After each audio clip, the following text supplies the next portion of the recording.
Welcome to the Across the Spoilerverse podcast. Hope you guys had a great Thanksgiving. I did. I'm thankful once more to be holding hands across the internet with my boy Greg from Real Rejects. Always nice to see you, Greg. How the hell? How's it going? How's it going? It's going well, man. I'm happy to be back. We had 1 week apart. I felt empty, vacant in the soul, but I'm happy to be reunited with you, my friend.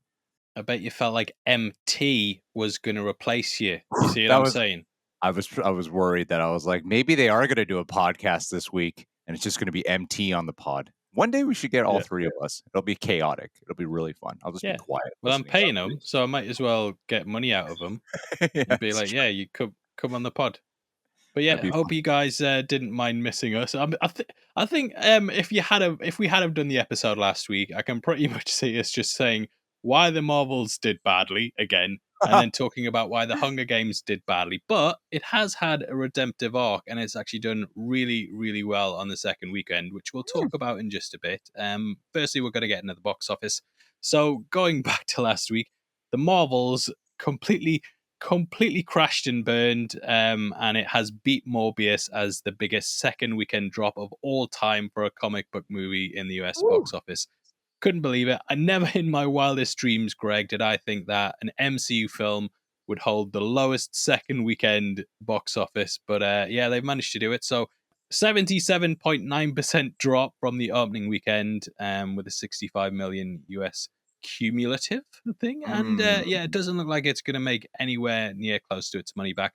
They're saying optimistically it's going to do between 200 to 300 million at the box office.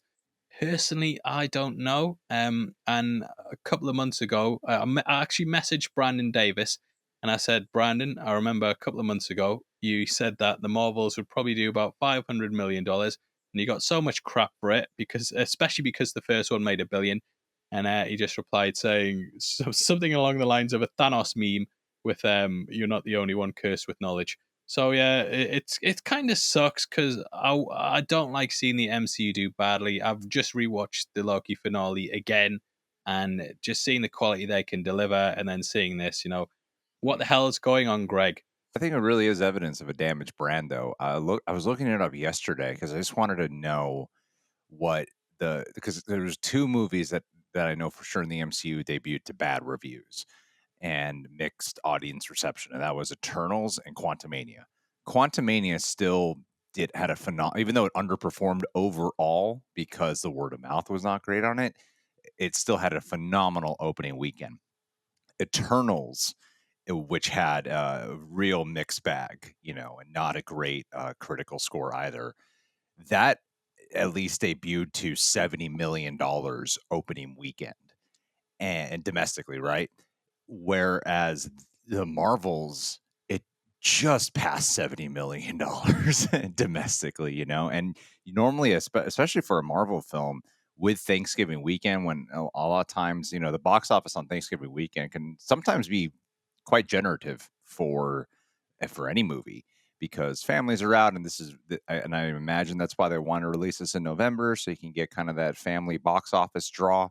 And to see that it hasn't even reached like $100 million, it's not even the top five of the Thanksgiving opening weekend.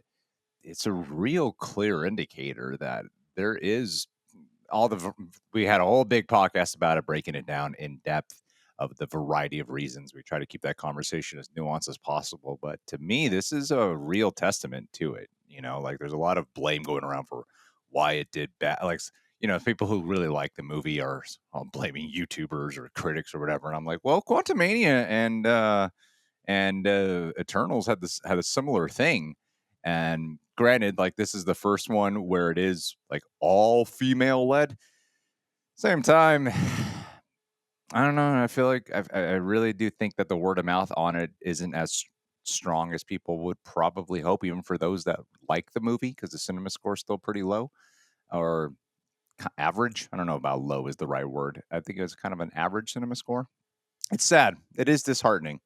And Yeah, I do miss the times when Marvel was we were impenetrable. rolling in money. Yeah, Yeah. yeah. But obviously, we've had other bombs this year. Yeah, Disney itself's having a really hard time at the moment. So there's just been a report dropped in the last hour as of recording this from Variety that has said not a single Disney film has grossed $1 billion this year. It's the first time since 2014, not including the pandemic years of 2020 and 2021, that Disney hasn't had a $1 billion release. During 2019, the studio had hit seven $1 billion releases. So it kind of shows you. And I know you were talking about a damaged brand before. I personally think Disney as a brand are very damaged at the moment. And I think they've just 1,000%. annoyed so many people. They've set themselves up to at the point now where people just want to see them torn down and they want to see this big corporation that rules over everything completely ripped apart. For examples, we've seen with the strikes and stuff, how Bob Iger was going on with that. Disney don't really have a creative bone in their body at the moment either. They're kind of just all sequels and remakes. They get a property, milk it dry, push it out on Disney Plus. Just get so much content out there that it all becomes watered down. It all becomes kind of repetitive, and it doesn't really feel like they push the Mm, boundaries. I remember a couple of years ago there was a D23, and I was sitting with my mates.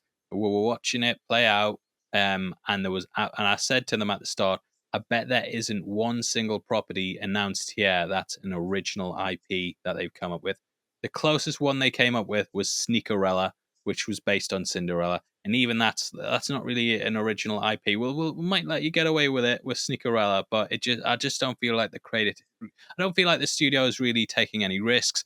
They're not doing anything creative. They're just doing live action remakes, telling stories we've already heard before. The Marvel's about getting close to like 50 projects deep mm, at the moment. In a couple of years' time, we'll hit that milestone, and there's nothing that really feels like it's invigorating or special. And Wish was banking a lot on nostalgia. They basically pushed the Easter eggs in the film over the story when promoting it. That's done terribly as well. Yeah, so Disney's Wish has opened in third place with 31.7 million over the mm. Thanksgiving weekend, which is really, really low. Hunger Games beat it. They had a really good second weekend. They've actually, they didn't have as good of a first weekend, but they've over the weekend they've crossed $200 million globally after grossing 26.2 million on the second weekend overseas, Nice. and it had 98.4 cumulative in the US for that one. So it's only got $100 million price tag according to the reports. I look at the trailer and think it might have cost more than that. They might be downplaying the budget, but from what they put out there officially, the movie's doing quite well, and it does look like it's going to be another Hunger Games that people are hungering for. But it Hell yeah. sounds like it might be Rachel Zegler's fault that it's doing well, and we hate Rachel Zegler. Now we're angry that she's doing so well. We're going to put red eyes on her and say, flop and burn. Oh, God, I hate her so much. Um, but yeah, Greg, what are your thoughts on the way that things are going with Disney? I think they're waded too far into politics, but I know there's probably a lot of other factors. And being someone in America, you probably have a bit more of a nuanced and rational perspective Nope, than I do. I definitely don't. I think in the US, we're even more black and white about it. Yeah, I think I really feel like a lot of it just comes back to Disney Plus in a lot of ways. Like, yeah, we can go into all the details about the politics and everything and how that has really created a divide because the you want to be a little bit more all encompassing, and they've kind of made political stances very clear. And this is coming from a guy who identifies out here in the States as liberal, and I could still sit here and go, "Yeah, they really do often push stuff though. It is kind of in your Yeah. face." As someone who identifies as liberal, like I see what the problem is though, and I see what people are usually talking about. Sometimes it does go a little far reaching in terms of what people are hating on. I don't feel like the word woke should be applied to anything with a female or a person of color in it. However, they do seem to really progressive pander, I would say. It's a lot of times it doesn't seem genuine. The way how any brand normally does. They're like, "Huh, we can really hone in and milk this property if we seem like our one percenter business that thrives off of the Yeah. lower class. If we can look like we're for the people, well, we know they're not. And I also think too with Disney Plus, they the studios really did not know how to handle any of this shit that happened. I'm surprised. Like Warner Brothers is such an up and down experience. Sometimes they have like phenomenal hits, but if they had like a streaming service that was just like we know that Warner Brothers usually goes to like HBO, right? Or or Mm. Max, whatever the hell it's called, at least out here, right? And Yeah. if there was like a WB streaming service, if it was just called Warner Brothers streaming service, I imagine that they would have even more flops because people would probably just wait for it. And I think just having the Disney IP have its own streaming service has made people, even for myself, like for Wish, which seeing it has an A minus cinema score, it could be a situation kind of like Elemental, which really did not do well initially and then had legs over time and managed to do actually like it didn't do old Pixar numbers, but it did better than people expected after its opening weekend. Maybe Wish will have a similar progression, but even for someone like myself, I'm usually just here going, I'll just wait for it to come out on Disney Plus, as a lot of people are. And I think they have really programmed people to sort of view things in that lens, as Disney especially. Because I think a lot of people will still Yeah. end up checking out. I feel like Marvel's will be a similar thing. The MCU, they had so many of their properties when they weren't releasing stuff in the movie theaters. They were releasing all these shows, and then they were getting you to think, like programming audiences to whereas opposed to a movie will come out one weekend, you would have to catch it in theaters. You had to catch the new MCU episode, the new MCU thing once a week for several weeks on Disney Plus. So I feel like naturally people are sort of drawn to that. People will sometimes defend Disney with going, well, Avatar The Way of Water was a huge hit, but we all know there's a different exception to that. A, there's James Cameron. B, it was a Fox movie that was already being done and created before Disney bought Fox. So that's not really it's like technically a Disney film, but it's not one of those movies where Disney decided to greenlight it and produce it themselves. Like there's a much different association with that. So while that is a hit technically for Disney, it's still not exactly the same thing as when you go watch a movie where it's so much more Disney associated. Like I don't even really consider Avatar a Disney property, even though it technically is. And so yeah, I think Disney's really it's kind of crazy because Disney's down all around, even with like their theme parks and all that. How they handle post pandemic has been an extremely rough experience for them. They just really panicked, and I think it's really shot them in the foot a lot. Yeah, and Forbes actually put out an article earlier in the year that we talked about where they said the cost of streaming was about 4.6 billion on the industry. I actually think it's done a lot more damage than that, and that the Probably. damage it's done can't be calculated because it's completely wiped out the physical media market. I still buy Blu-rays. I'm a bit of a dinosaur, but I know most people will just happily wait for that to drop on streaming. And they've even done stuff where I'm thinking, why am I actually buying these Blu-rays?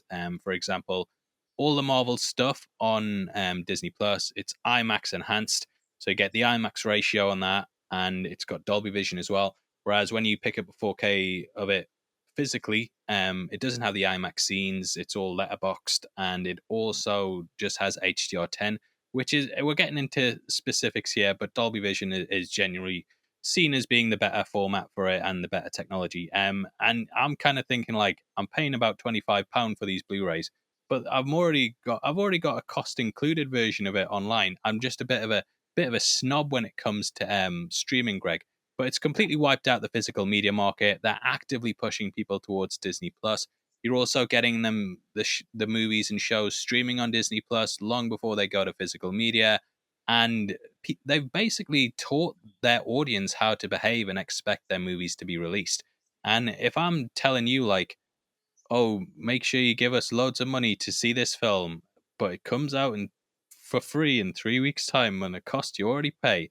what are you going to do if you're not that interested in it? You're just going to wait. And they've basically completely crippled themselves. That $4.6 billion valuation, I think it's way more costly than that.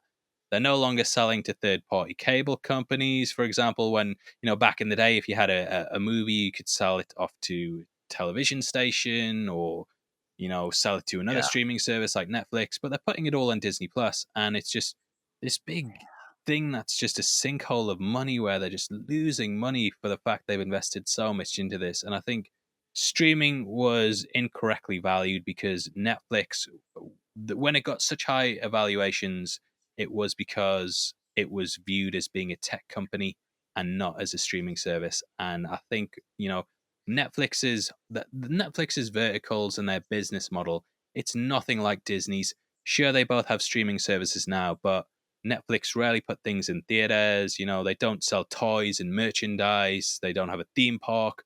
Whereas Disney has all these different verticals of where their business is run through.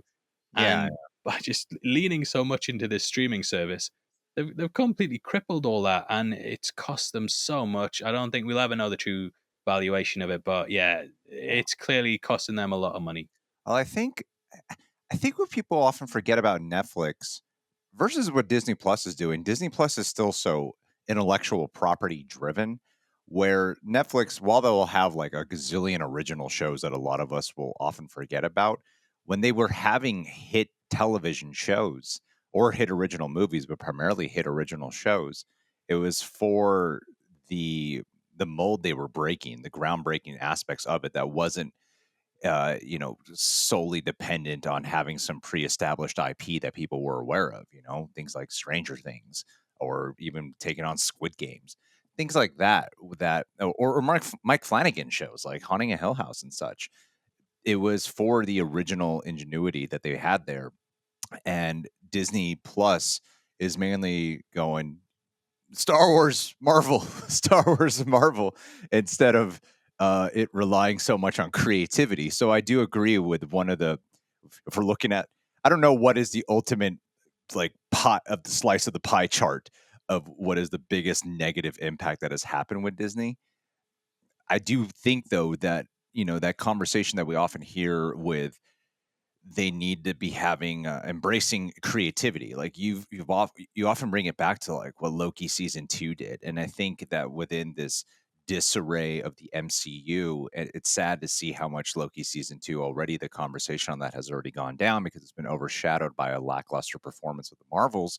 But Loki season 2 was very creative, and it did embrace a lot of these other aspects that you don't often see within the MCU, and it really hit home for a lot of people. Even if you liked it or not, there's no denying it that it really connected with a lot of people. A lot of people found it very original, and I think Disney just relies so much on IP instead of just telling good stories, and that's what made Netflix original. Because Netflix was cool for the streaming aspect of, oh, all these movies and shows that I already know are here. But when they started having original properties that were really taking off, it wasn't former IP driven. They were making new IPs. And these new IPs are huge. Like Stranger Things is one of the biggest shows of all time. And that was an original Netflix series. And Disney Plus has not done that. They haven't done some original new IP, whereas Netflix has been able to actually succeed in doing that. Even Apple TV is not as huge as any of those shows, but they have shows like Ted Lasso, is Severance the one on there? Which is the one that's on there that I Yeah, don't know? Yeah, Severance is Severance. really good. Yeah. Yeah, they have like original shows that become a big part of the conversation, and Disney Plus has not succeeded in that. And I think if they really want their streaming service to take off, they need to not just do Marvel, Star Wars. Remember that shit? You have to do something that is very different and creative. It is not just former Yeah. IP driven. And doing these shows as well, and just making mid TV shows, it's really destroying those big brands and IPs as well. They're just completely like killing all the. I was thinking today about Phase 4 and Phase 5, and I think that if they just finished Phase 3 with Far From Home, and then come out with like No Way Home, Doctor Strange in the Multiverse of Madness, WandaVision, Loki season 1 and 2, Guardians of the Galaxy. I think if they just had those 5 releases, everyone would be like, "Whoa, Marvel's doing really, really well, but they kind of killed the hype with lots of mid TV shows, which is obviously been affecting the box office, and now we can see the complete lack of interest in this stuff. Disney is actually third place in terms of subscribers when it comes to streaming services. So it's Netflix number one, Amazon is number two. They kind of have it built in though, where it's like if you sign up to Prime, you get all this stuff free.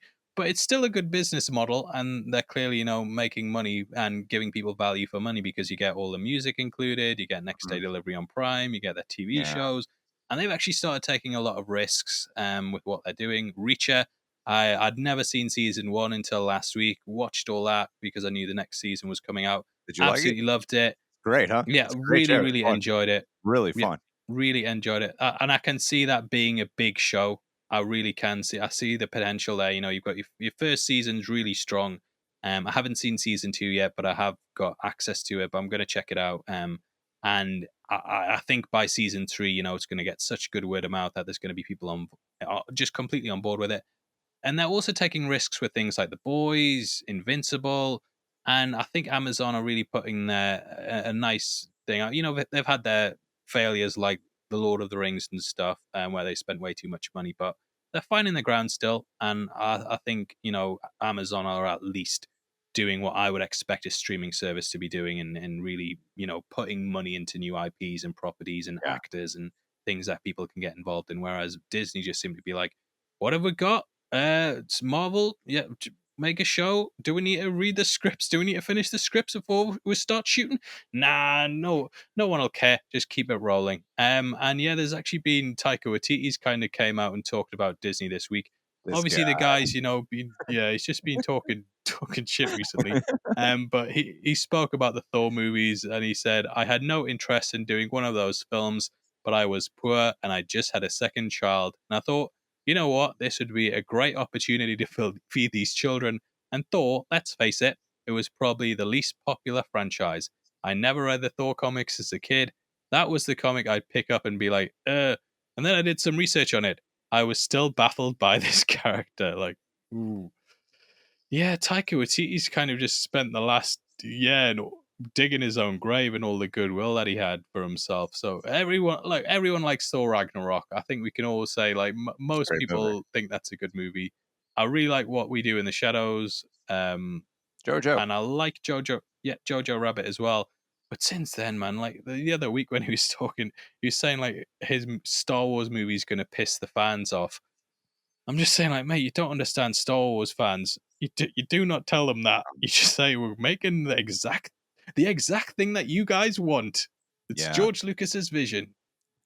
Well, So yeah, kind of shot himself in the foot there. it's funny looking at Taika Waititi's comments and his attitude because I remember a time where when he was loved and he was Yeah, respected, he had this same exact kind of cadence. He had this same exact kind of attitude.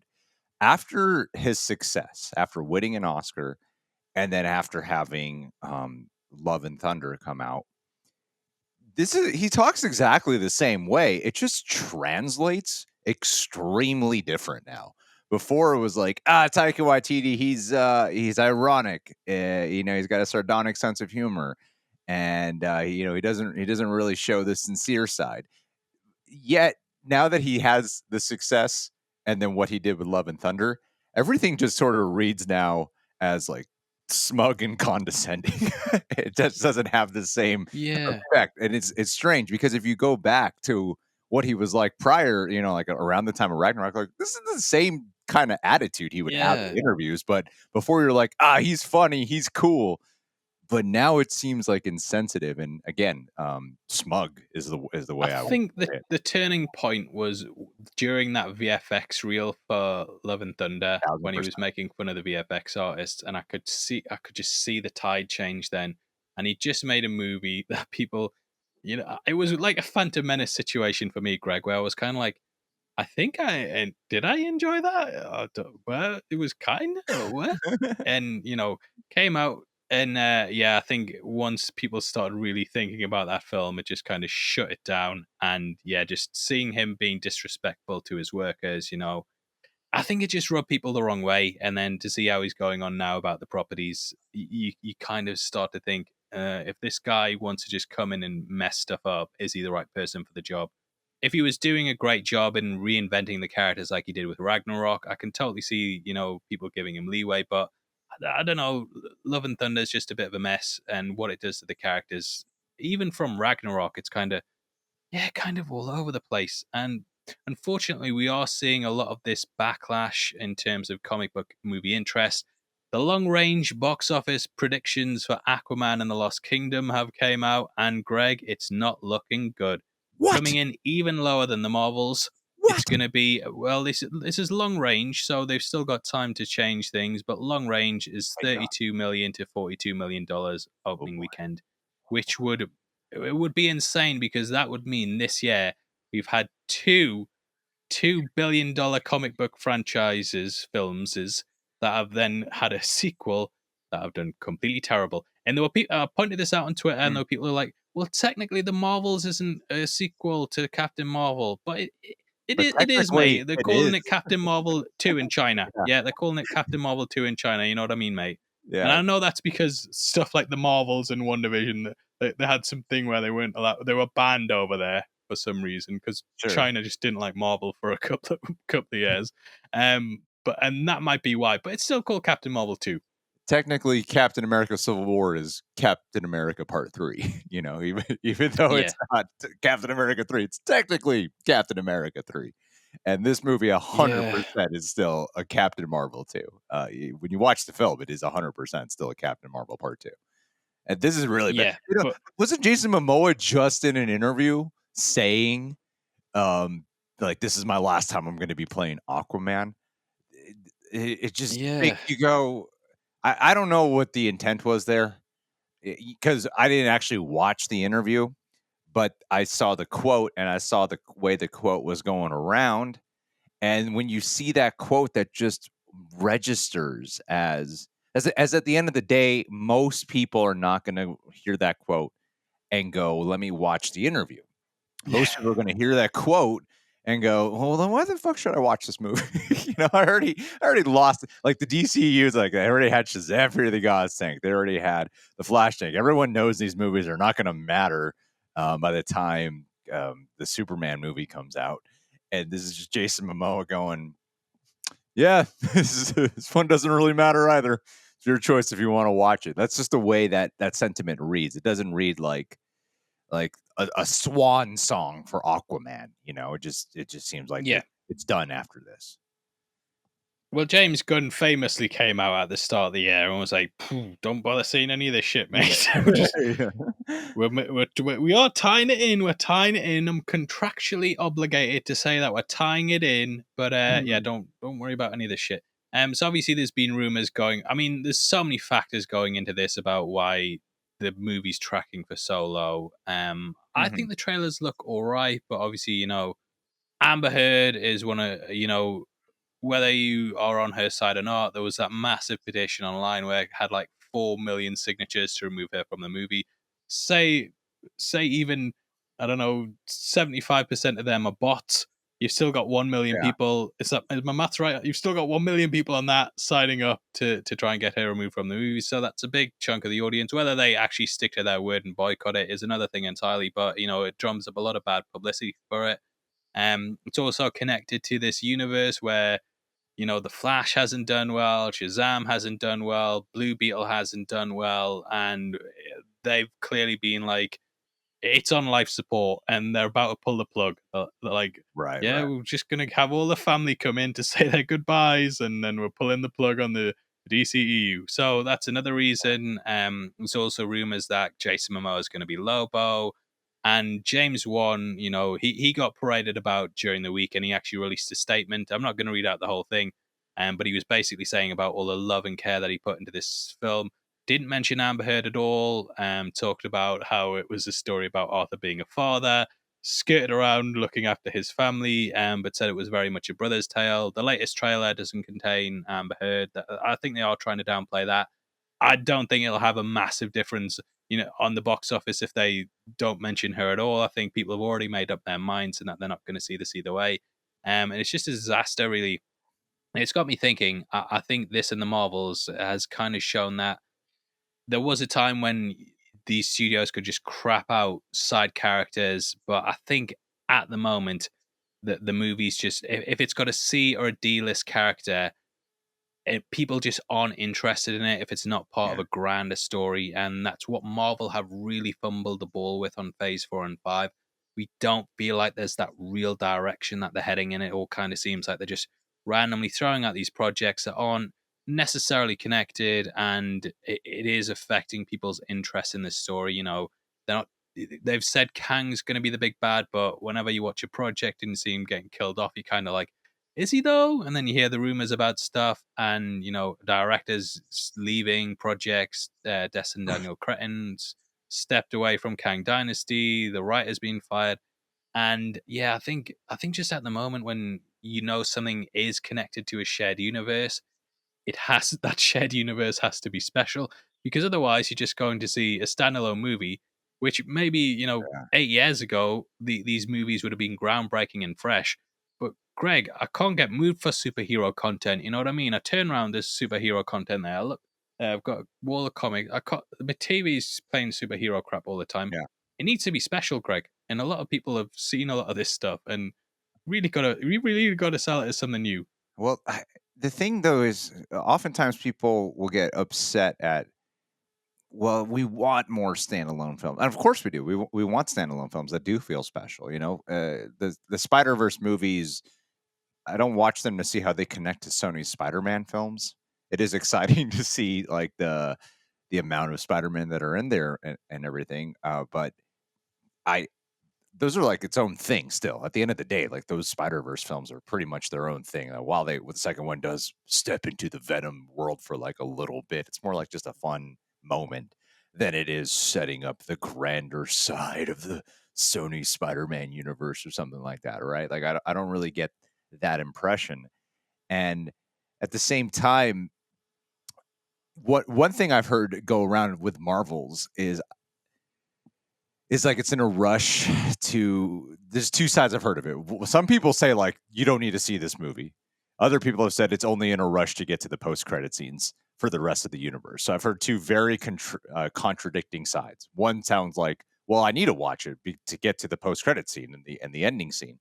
But do And the you other though, side, Greg? Because we oh already yeah, know the X-Men are coming. yeah, We know oh, the yeah. X-Men are No, coming. Like, I don't need another X-Men post-credit scene. I know no, Deadpool yeah. 3's coming, right? I know that Wolverine's in it, right? That's what I'm excited for. My main point Don't I'm need to getting go at is see the Marvels to get it. my main point I'm getting at is this idea that when it comes to connected universes, like yeah, you need the individual films to feel great, but it's also not the audience's fault why they expect the connected universes. It's not the audience's fault. Marvel vehemently trained us, the all audiences, to expect that and to be on the lookout for it, and for that to be the thing to get excited about. They programmed that into audiences with the start of phase one. That's what made the comic book that's what made the comic book property skyrocket, was the connectivity. And while I am there, I do. It is possible to have a gray opinion about this. Is to go, yeah, you want those individual films to still be great. Like Iron Man 1 is still a great film. Um, but the connectivity side of it, you do when people are often complaining like, well, you just wait to see where the multiverse saga goes. When a lot of people are sitting by with their arms folded, going like, I don't really see where this is going. I don't really see what the connection really is. I want to get a better sense of the direction. The reason why audiences really want that is because Marvel trained us for that. They trained not just the film geeks here, but just general audiences to expect that and to kind of hang on that wire for things. So in a lot of ways, it is their fault why people get upset about the lack of connectivity or the connectivity not being very clear for people, if that makes sense. That's all I was trying to say, Yeah. Paul. That's all I was trying to say. Yeah, and I think I'm going to slag everyone off listening to this podcast, Greg, but I think Sure. everyone in the world is lazy. I think everyone in the world's lazy. Okay. And clip that out of context and just put it as everyone in the world's lazy. But let me explain what I mean for the longer context listeners, Greg. Sure. I think when you put out so much content, people just think, well, I'm not catching up to it now. I had my fill with Endgame. Yeah. You know, I'll dip in here and there and watch No Way Home, but there's no way I'm watching 7 different Disney Plus shows to get caught up to speed on this for something that really doesn't matter that much. I think most people will be fine going into Deadpool 3 not having seen any of these Disney Plus shows or having Right. seen the Right. Captain, the Marvels post credit scene. There'll be people going into that thinking, "Oh, Monica Rambeau, I've never seen her before. She must be a new character introduced from the X-Men universe or something."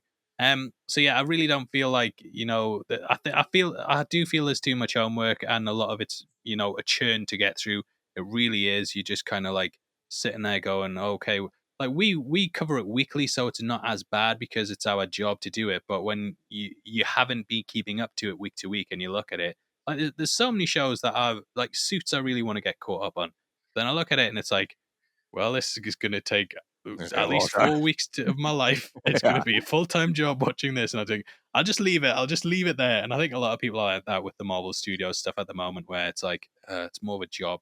I care about these characters? Then they're not the big names that they're launching at the moment. Spider-Man, of course, is, but lots of C and D listers that they're not worth spending all this money on to go see. And I think Marvel is doing the right thing in the future, which is that they're one release next year. But even then, I just see like Agatha, House of Harkness. I've heard Right. very bad things about Echo. I did come around on the trailer and think maybe those things are wrong, but for the fact they're dropping it all in one day during January, yeah, we'll have to see. But yeah, I just haven't heard good things about it, and we'll see what happens next year. But I just think that Marvel really need to be careful at the moment. And to me, they actually feel like they're sort of in a similar position to what DC were at the start of the year, where they know they have a lot of stuff that's already been filmed, it's already in the can.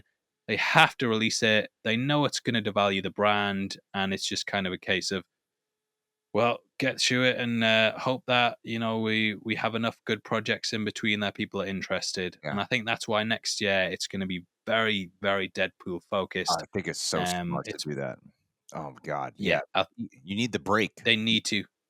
You need the Yeah, break, like and releasing the Marvels and Loki on the same day, that was so I don't stupid. know And what I that. talked about this on Twitter, saying they didn't even give Loki half a day of good headlines to be like the MCU's back, and it was Yeah. already back with the Marvels bombing on box office wise, the bad Rotten Tomatoes score, and people. I call them lazy. I'm also going to call them. They love a bit of drama as well, and they love a bit of things going badly. What was that Green Goblin quote, Greg? The people love a hero. They love a hero loads, but what they love more than a hero is to see a hero fall. Mm. And that's kind of what stuff is with the MCU right now. We love watching it go up, but when it comes crashing down, and all the drama channels, all the people who Oh, wanted yeah. to see Disney fail for years, they just jumped on the Marvels doing badly. They're not making Loki videos. They're not making Loki headlines. The No. articles are just all based around what how badly the Marvels did when we could have had like some focus on Loki for at least half a day. They Right. couldn't even give us that, and yeah, they just shot themselves in the foot. So I think we're going into 2024. Get Echo out the way. The Agatha trailer looks all right. The Echo trailer looks all right, but we'll see how it goes. But Deadpool 3, that trailer is going to break the internet, I think. And yeah, just seeing Hugh Jackman, the boy carried the entire X-Men franchise on his back. He's here to carry the MCU as well, and I'm very excited to see my man in all his glory.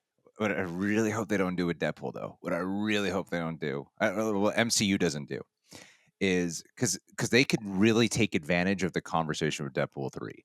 I feel like Deadpool 3 will probably has a good chance of being $1 billion hit. So there they get another $1 billion hit. It has a good chance of being that. And then if they just let the conversation ride that, and if it does open up all these possibilities for the MCU the way how we've heard that it could potentially do, let the theory, because a big part of the conversation is the theories for what could happen. That's what made WandaVision such a huge show. Doctor Strange as well, yeah. Exactly. But let the people Andrew speculate. Garfield. And if they let people simmer in positivity, really let them marinate in that positivity, And on top of that, too, let them marinate in anticipation for the next project. So I think not making sure they don't just go, Deadpool 3 was huge. We're back. Let's start releasing a bunch of shit now. Let's greenlight like 6 movies next year. I really hope they learn their lesson and go, hey, maybe we shouldn't release so much stuff. And I know that they've been saying that's the plan. However, I do get a little concerned that if they have one great, huge, phenomenal film, that they will suddenly go, all right, well, we're back. Let's just start dumping shit all over again, when they could really use Deadpool 3 to change the entire conversation around the MCU in every way. That's my hope. And just stop giving us Marvel all the time. Like, we need to have that anticipation build, which we're not going to have. But yeah, just in general, Greg, over Thanksgiving, I watched the Thanksgiving movie, and I was like, How was "What it? is this? What it's like in America?" But really enjoyed that. But I also saw Barbie. Greg, text you Let's saying hear it. I was watching it. Enjoyed it. I did enjoy it. I must say, the Ben Shapiro influence didn't get to me, and I really enjoyed it. Yeah, I really enjoyed it. It was good. Victory. It's a It's nice, victory. funny, fun film. Yeah, me and my wife sat and watched that, and yeah, I had a good time with it. Did You your know, wife I'm like it? glad that. Yeah, my wife seen it before. As soon as she seen that it was available, because we went to Center Parks with the kids, and yeah, it was available there. So I just thought, yep, time to bite the bullet and just watch it. And then was sitting there, smug face. I hate when they start saying stuff like, "Women, you can be what you want to be." I'm like, oh, it's the number one thing that annoys me in the world. But yeah, loved it. Cracked it, just cracking smiles. It was good. Yeah, Yeah. man, So that's a if you were a raging sexist like I am, then definitely check it out, and it might change your mind on equality and just seeing that all people are just people, just me and you, and there should be equality. So I'll probably get cancelled for saying that we should have equality, but there's actually been a lot of cancellations going on this week. God, I'm yeah. kind of glad that we weren't covering things last week, because the Scream franchise, it's been getting killed out there, Greg. And obviously, this is a very nuanced topic. I don't want to wade in with the jokes, and it's just it's so sad what's happening out in the world, and I think just seeing just what's going on. I mean, it's devastating. It really, really is. And Melissa Barrera is someone that talked about this, and yeah, she got fired from Scream for putting out statements that they viewed as being anti-Semitic. I will say I haven't seen everything that she said, but everything that I saw, she said, I didn't think it was. It said she was downplaying genocide and stuff, and I personally didn't see it, and obviously online there was a hell of a lot of backlash over it. She actually put out a statement herself saying that she won't. She basically said silence is not an option for her. Yeah. And I think Hollywood in general's, that there's so much like anger around the Scream franchise now. The next day, it was announced that Jenna Ortega will not be returning to the role. Now, it is important to say that the reports have since clarified that it's because of scheduling conflicts with Wednesday, Sure. and that it was nothing to do with that. I kind of feel like that's PR spin, Greg. I'm putting my conspiracy theory hat on for a second. I'll tell you why. Because the script hasn't been written. There's not it's not in production. So how, and they fired the main actress. They've had to rewrite things from the ground up. So how can there be scheduling conflicts when there's not a schedule for that film?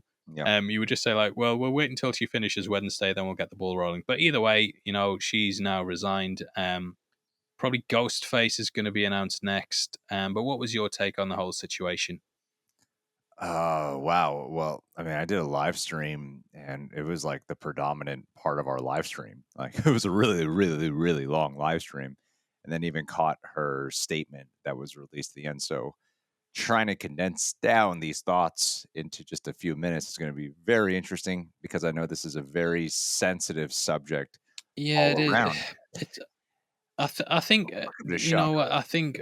The way we should do it, be respectful, is just kind of talk about the situation itself in Hollywood rather than what's going on, because A thousand percent. it is, it's, yeah, it's just, it's not something to be made light of, or even bring, we go down that route, and yeah, it's devastating. And I think, just, we're a movie podcast, and just trying to stick to the movie point of view stuff is, it's probably the best way to go about it. But yeah, I think the easiest way to summarize it, because naturally a little bit of the actual political side of it will come in, because that's what led to her getting fired. Was that? And when you really try to boil down what she was talking about, whether or not you actually full heartedly agree, whether or not you agree with her or not, her intent that she was really asking for is peace. That's what she was really yeah, asking for, is peace. And the part that rubbed me the wrong way, because I saw what like Susan Sarandon said that got her to drop by CAA, and reading that, I'm like, ooh, yeah, that's a little. I see how that comes across a little. That comes across pretty ugly, and then and what she actually said. And there's more to the conversation and yada yada yada, but I can understand that one sentence that was going around of what she said. I'm like, ooh, that does not sound good. But when you look at what Melissa Barrera was saying, she at the end of the day, that's what she was asking for, And I think what's important to understand is that she has made it clear herself that, like, criticizing government, for example, like, just to take it out of the way, sometimes Paul will tell me things of what he's critical about with UK government stuff, right? But that doesn't mean he's like he hates the UK or some shit like that. And he's a UK citizen. Same thing here in America. Like, of course, there's things politically that happen in with American government politics that where I can be critical about, but that doesn't mean I hate being an American, and or I'm anti-American or something like that. And likewise with her, yes, you can be critical of Israeli government stuff, but that doesn't mean that she is attacking people's religious beliefs or their creed or something like that, And same thing with, again, watching sort of what I say, because at the end of the day, I'm not the most educated person in here. The more I learn, I've been constant, and I've had these conversations with Paul in private about stuff. The more I learn, the more I realize I don't know as much as I would like to know. So it's just a constant learning game of going like, damn, there's so much more I don't know. There's so much more I don't know. And when you think about what she was saying with saying she is like pro Palestine, she's not saying she's pro Hamas and their actions, though. What she was going after it was the fact that a lot of people in Palestine are children, and you're seeing what's happening with them. And the part that really just rubbed me the wrong way, and I think what's rubbed a lot of people the wrong way, and what you initially brought up, was like Spyglass saying like they don't condone anti-Semitism and false things about genocide and whatever. When I'm like, well, no, she's not saying she hasn't said anything anti-Semitic. And I know that some people can be very, if they're really involved in the conversation, and they can feel like sensitive towards things, and I understand we can have our interpretations on the receiving end of stuff. However, when you really break down what she's saying, I personally do not believe what she was saying was anti-Semitic. My personal belief, just from reading it, I did not think it was anti-Semitic. From talking with other people who are more well informed than I am, and who can get very emotional getting involved in the conversations about these things, I just don't think that she. I think what's unfair about it too is how she was let go when we are like, what was getting brought up a lot was people like Amy Schumer and Noah Schnapp, who had the complete antithesis side of what they were saying, a completely opposing point of view. And the main thing that Melissa Barrera, which I think first garnered her a lot of attention for this, was she was actually criticizing Western media for, I think what she was coming down to is Western media censoring what is happening in Palestine and not giving enough coverage to that. Whereas like on social media, I see a lot of that, but not actual like television media. Social media, I see a lot about the Palestine side, but not television. And that's where I think she was really being critical of. And I think she was trying to yeah. shine a light more on that. than anything else. So I just don't think she should have been fired for it. Personally, I feel like a conversation could have been had, and maybe there was, and Yeah. we don't know about one. But again, yeah, I'm trying to summarize everything all at once. I don't know if that was really clear. At the same time, like I said, I'm not the It's most educated difficult guy. to talk Yeah, about, and yeah, I genuinely do think that you came out respectfully, and that's how I'm trying to do it as well. It just breaks my heart when I see this stuff happening, and it just some of the videos and that it really has torn me up. I'll try and keep things, centralized because we're trying to do a movie podcast, but there has, I think, Hollywood's issue in general over the last couple of years is that they've waded far too far into politics. COVID was another thing where they got way too involved in yeah, that. The elections they always get involved in, the Ukrainian Russian war, which has kind of just been brushed under the rug now. That's like it's still going on, and there's just been completely out of the media cycle, and obviously what's going on now. And they do then they clearly pick a side as well. They clearly pick a side, and I think it's always going to divide the audience because definitely. it's very much, it's right and left is very much 50-50. That they have, maybe one gets the majority, but it's never to the point where it's like 60-40. It's always normally if one has the majority, it's like 52% or something. And I've seen so many politicians even being fired for calling for a ceasefire.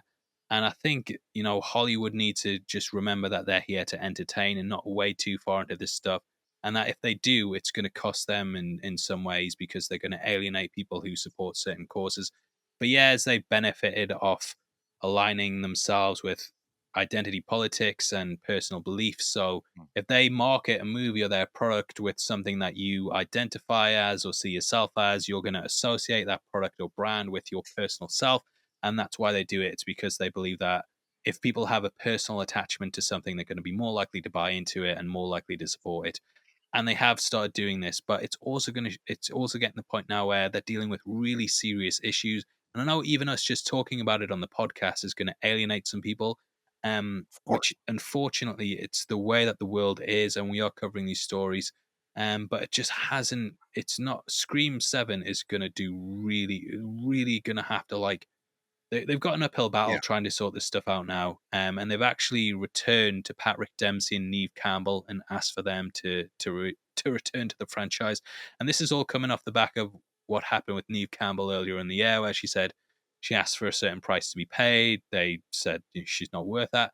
She is the face of that franchise, and that disrespect is incredible. I kind of likened it to. I hope she's like David Brent in The Office when he gets fired and you see him out on the road and he's in the hotel and he's going, "How much you got? Because it's going to cost you." And I hope she's like that.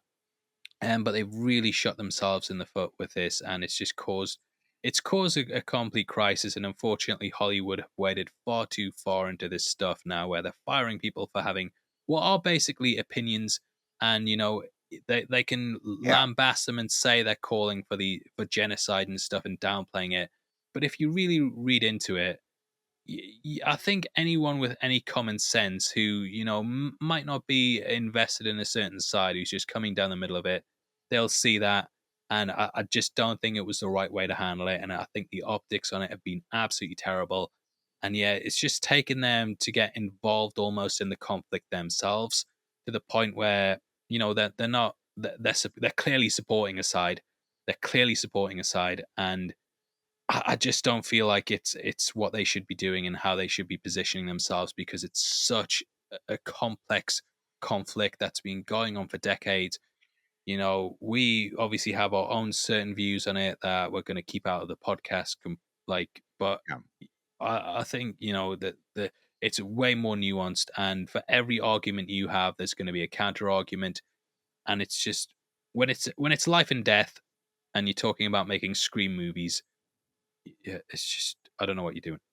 Yeah. And maybe there were enough people because there are people who did on the receiving end, whether Jewish or not Jewish, who did find their interpretation of. I think there was one specific post that went out where the interpretation was like, "Oh, this is anti-Semitic to me," like the way that it was interpreted that way. And again, like I'm just here saying Well, my like what I saw, it didn't register that way to me. So maybe for those who felt that way, because it's just such a sensitive subject of what she's talking about, of what we're talking about. We're trying to treat this with as much sensitivity as possible, because decades of something that has been really taking the spotlight lately. You can't just summarize it, and we're not having an ongoing conversation with people in the comments about it right now, where they can respond to us and then we're like, well, actually, let me elaborate here or something, or let's talk about our different point of views. We're not doing that right now.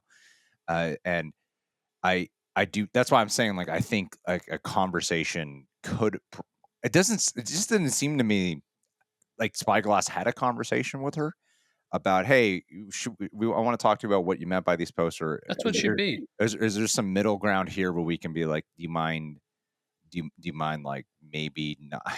This is where I get the subject gets even trickier, because I Free understand. speech sort of debate, yeah.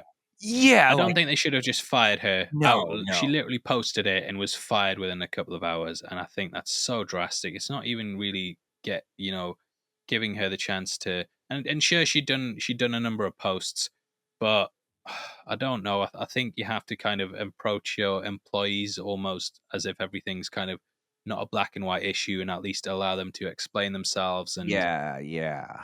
I mean, and free speech is protecting you against, like, government punishment, like she's not gonna she could say whatever she wants. So, like, Spyglass, they are within their right to fire her. They yeah, are. true, true, But, true. like, Melissa Barrera is not gonna, go to prison for anything she's saying, or to go to trial or anything like that. You know what I mean?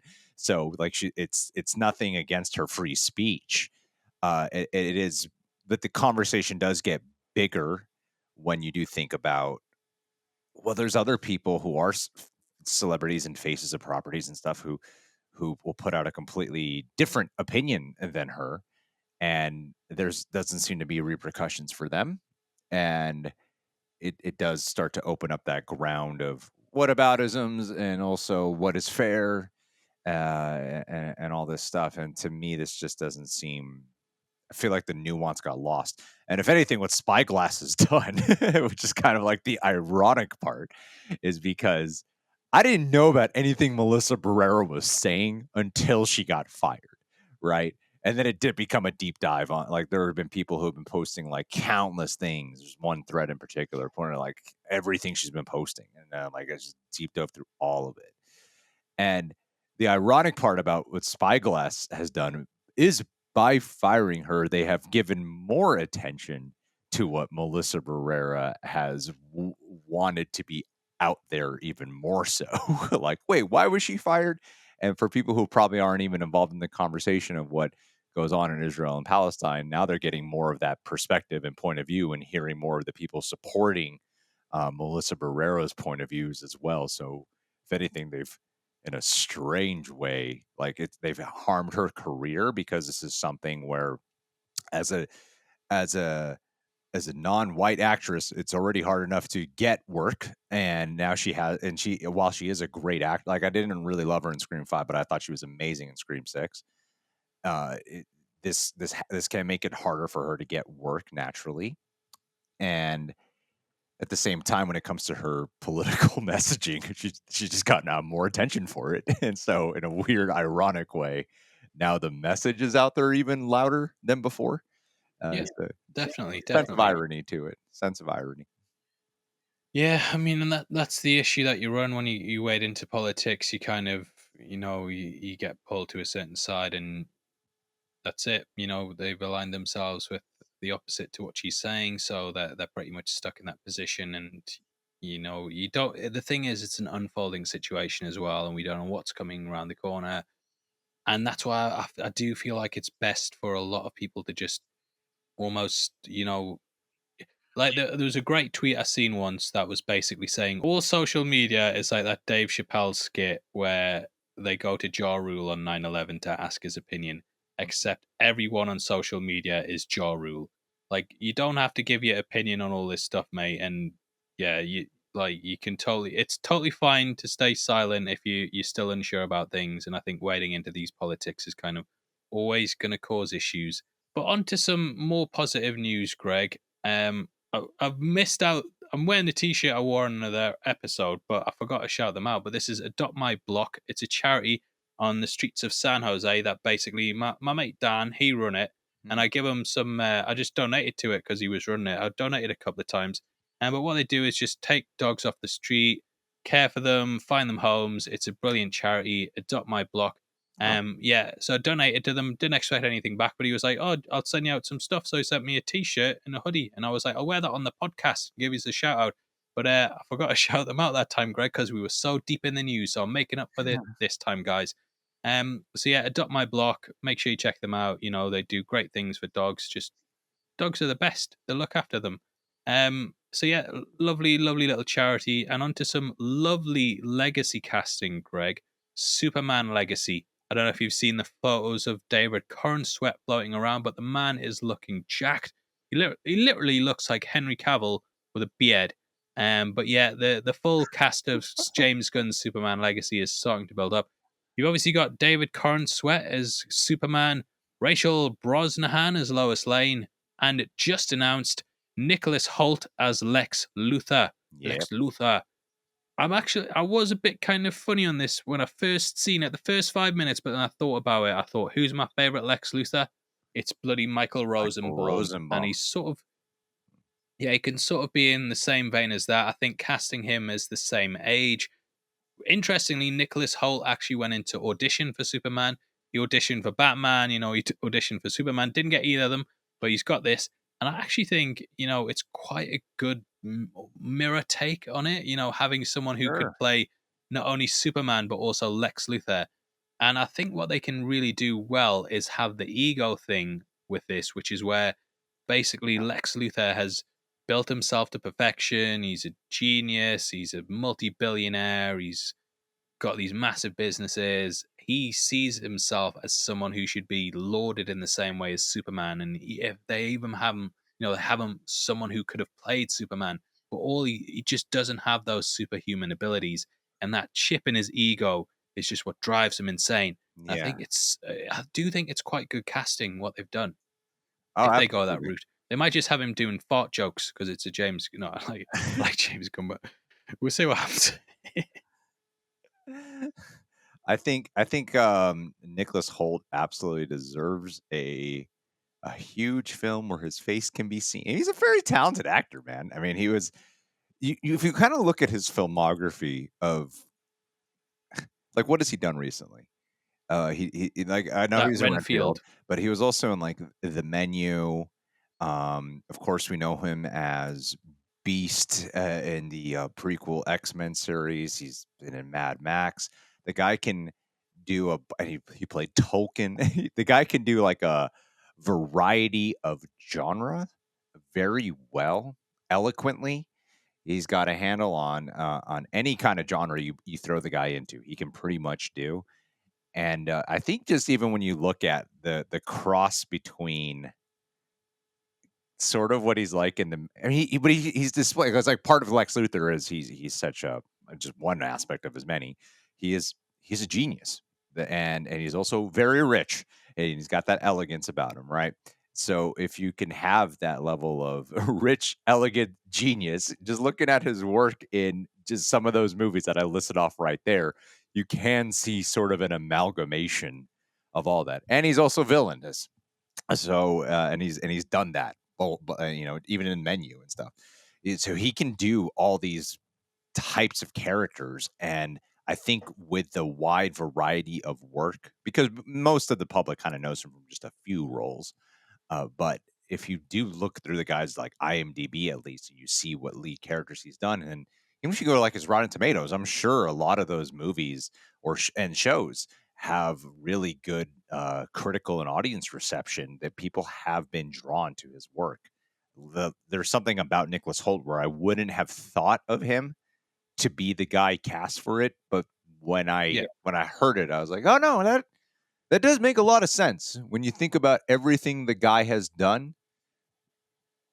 It seems like a no-brainer. Like he could definitely pull it off, and I'm excited for it, man. I think he absolutely deserves to have a big role like this.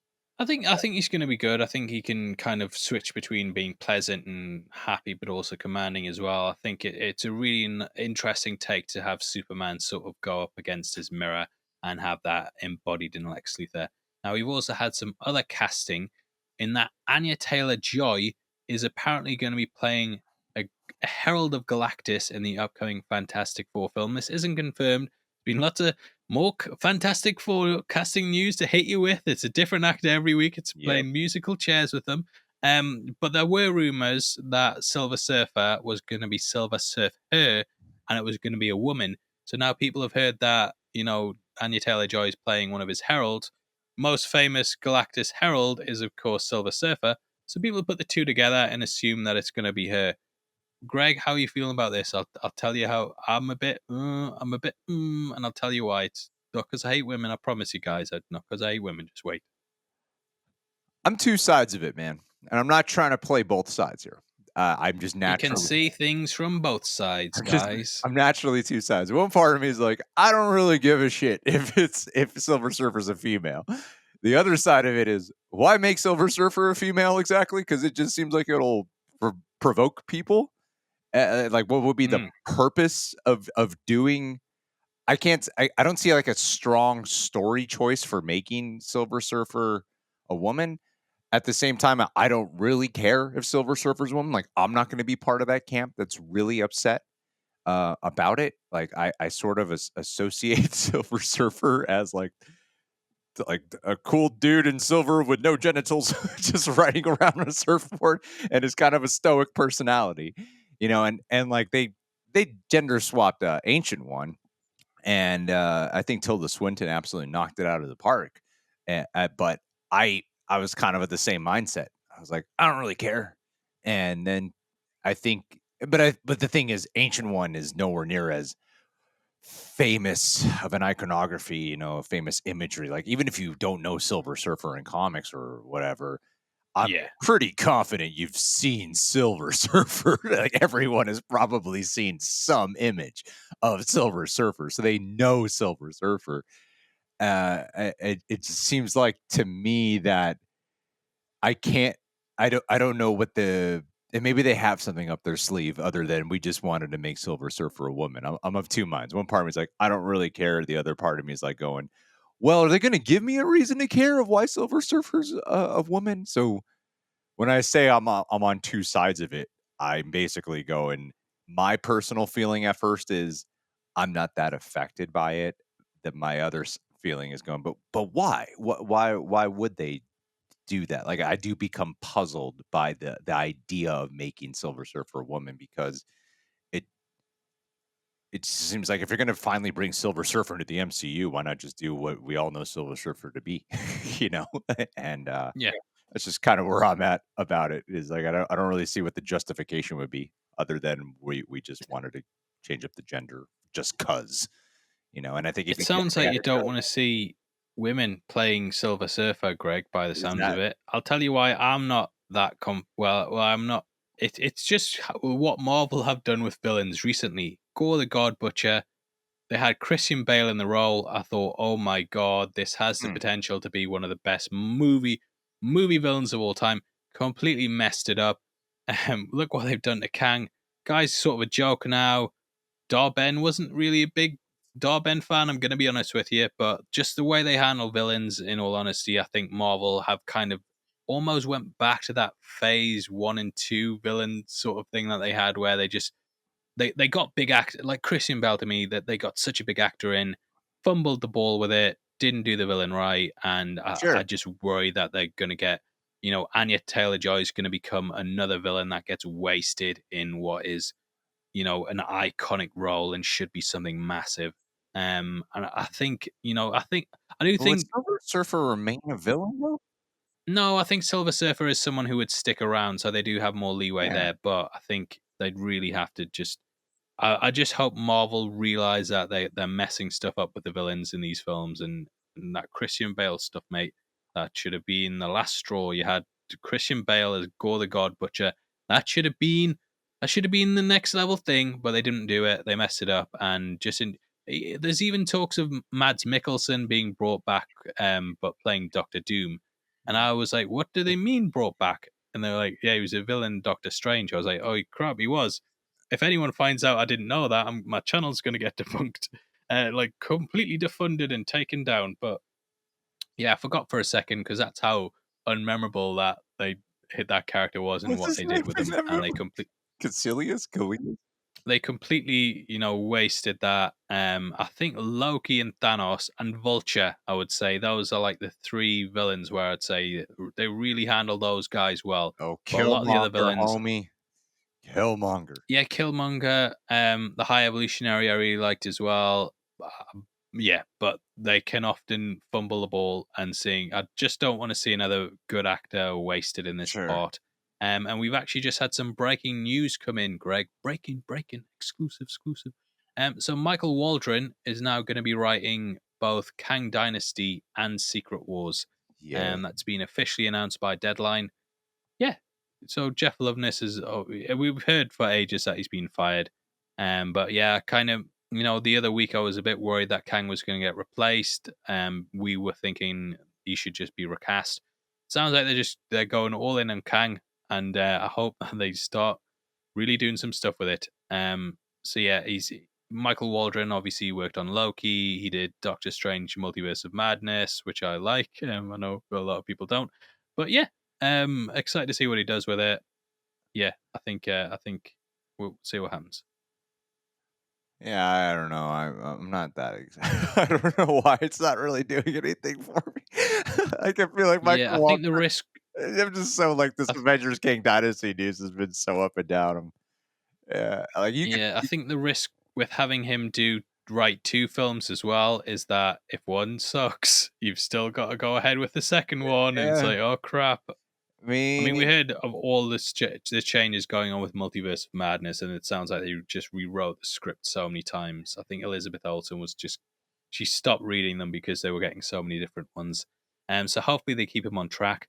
But yeah, speaking of keeping on track, we've had Dave Filoni now officially promoted to become the chief creative officer of Lucasfilm. So he's going to be working directly with Kathleen Kennedy to oversee all Star Wars projects going forward. Now he's pretty much in the Kevin Feige role of Star Wars. I think it's well deserved. I think that in his hands, Star Wars is in the best hands possible. I know not everyone likes everything that he does, but I would say on the whole, he respects the brand. He worked closely with George Lucas. I don't feel like he's trying to ruin things and just yeah. I feel genuinely that he is probably the best person for the job, and I think that Star Wars is in a good place with him Thousand. leading it. Yeah, man. Like Star Wars, especially, they need someone who. The thing about any intellectual property, and Star Wars now, is you can't. It's not just about keeping your current fans happy. It's also about being able to gather new fans, and but now Star Wars is also in the position where they have to consistently seemingly redeem themselves with people who have given up on Star Wars, people who were big Star Wars fans who hate what Star Wars has become under the Disney rulership. And I think one thing about Filoni is like, while I can sometimes be there too and be like, sometimes his scripts are a little bit wonky in their dialogue or whatever, it's Star Wars. The overall the mythology and the way he embraces the building out and expansion of the world and the overall exploration and just understanding of the characters, I feel like is the most in sync with George Lucas for very obvious reasons. And I think the key to being able to help attract new fans and helps and make current fans happy, and at the same time rebound with some fans who have been really upset with Disney Star Wars. I do think Filoni is ultimately your best bet in being able to do all three. The new fans Yeah, one is actually kind of the hardest one for me with Filoni because a lot of times in the camp that he works in, it, like Ahsoka is actually a perfect example of that. Of a lot of people being like, "Oh man, I was kind of like felt a little bit left out because there's so much lore and mythology from all this other shit that I don't know about. So there's some stuff I just couldn't keep up with. MCU problem.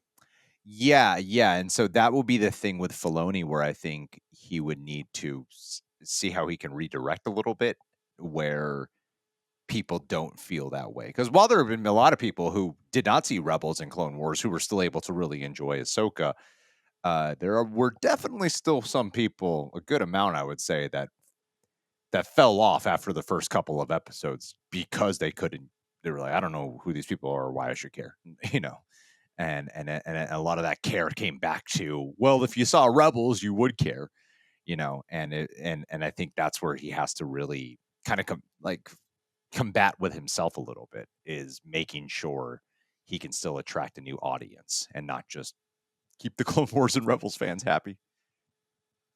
Yeah, that is true. Yeah, he does kind of lean into his own stuff quite a lot. And you know, will that be a good move? I feel like, yeah, I do feel like Filoni, because I feel with Filoni though, he's got a good understanding of the prequels and why fans like them, Yeah. and a good understanding of the original trilogy. He's also not really roped into the sequels either. Like, he's not. You don't think of Dave Filoni and think of the sequels. You think of the earlier, Uh, like Clone Wars and Rebels and stuff like that, yeah. and Mandalorian and things that people are more favorite towards, like Ahsoka. As much, I don't really feel like there's any, that there are some people who don't like it on the internet, but I don't feel like it's a hated property. You know what I mean? I don't feel like there's that anger that there is towards like Right. the Right. Last Jedi and Rise of Skywalker, and he's not really connected to that stuff either. So I feel like it's a positive move. I do want to see Star Wars do well, and I would love it if we just had a Star Wars project come out that was universally loved, and there was no. Will it ever happen? I doubt it. But I've just kicked my camera out. But yeah, yeah. So will it ever happen? I really don't know. But they'll probably show. I've got a letter there with my address, and I'll probably just dox myself. But yeah, we'll see. But Dave Filoni, I'm rooting for you, guy. You've done a lot of good work. You haven't. You've done like like a lot of people when you put out that much content. He's done a couple of bad things here and there, but I would say on the whole, 95% of the time, maybe even higher, the guy makes good stories, and at worst, he makes mid. And I would say there's very few mid stories, but a I hell of a lot of good ones. I love the way he directs, though. Like his Yeah, episode of Mandalorian and the ones he directed in Ahsoka. I think he's a phenomenal director. Like sometimes I feel like his directing is better than his actual execute. I always think his outlines are great. Like the whatever the whatever he wants to tell is great. It's just sometimes I can be a little bit in conflict with overall execution, but I think his voice in the writing sings the most when he's actually directing it as well, where you just get the full Filoni vision. So I really like the way he directs, and I'm excited yeah. for his movie. And what I liked about Ahsoka the most out of anything in it is that it took Star Wars into a new direction that it hasn't gone since the prequels. I Yeah, really feel like a lot of the Disney stuff was kind of just trying to cash in on nostalgia. As much as I like Andor and that character, Rogue One was very much like the Death Star plans. We kind of build a movie around that, and I love that movie, but it was very much rooted in like trying to recapture the feelings of the original trilogy. The sequel trilogy, fucking hell, Solo. You know what I mean? It was they were all kind of banking on that, but the fact that Dave Filoni took us to a new universe.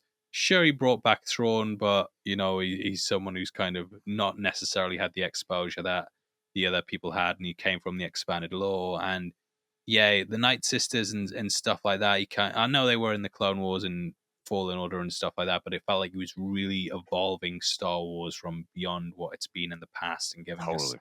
new things and a new direction, instead of just being like, let's cash in on everything that's come before and just do the same story 75 different times. Or if we don't do it, we'll do it for a bit and then completely ruin everything and try and subvert expectations.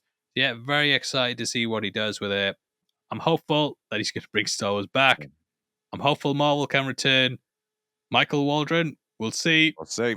Greg hates Silver Surfer I hate because, women. per usual, I'm going to clip that out of context and just put it on there. But I can say that I don't hate women, Greg, because I watched Barbie this week.